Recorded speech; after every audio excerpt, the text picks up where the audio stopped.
there was a rich merchant who had 4 wives. He loved the 4th wife the most, and adorned her with rich robes and treated her to delicacies. He took great care of her and gave her nothing but the best. He also loved the 3rd wife very much. He's very proud of her and always wanted to show off her to his friends. However, the merchant is always in great fear that she might run away with some other men. He too loved his 2nd wife.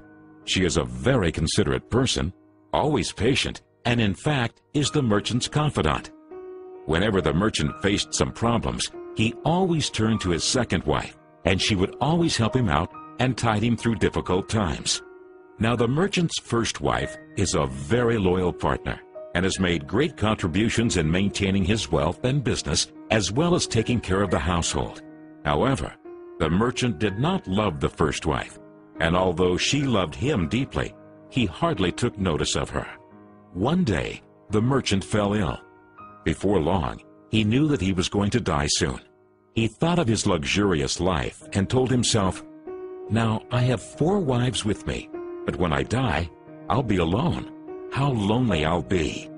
Thus, he asked the 4th wife, "I love you most, endowed you with the finest clothing and showered great care over you. Now that I'm dying, will you follow me and keep me company?" "No way," replied the 4th wife, and she walked away without another word. The answer cut like a sharp knife right into the merchant's heart. The sad merchant then asked the 3rd wife, "I have loved you so much for all of my life. Now that I'm dying, will you follow me and keep me company?" "No," replied the 3rd wife. "Life is so good over here. I'm going to remarry when you die." The merchant's heart sank and turned cold. He then asked the 2nd wife, "I always turn to you for help, and you've always helped me out. Now I need your help again.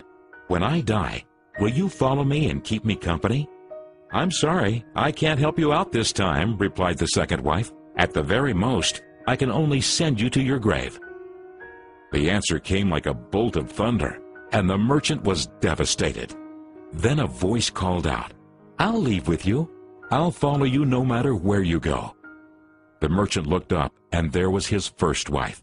She was so skinny, almost like she suffered from malnutrition. Greatly grieved, the merchant said, "I should have taken much better care of you while I could have." Actually, we all have 4 wives in our lives.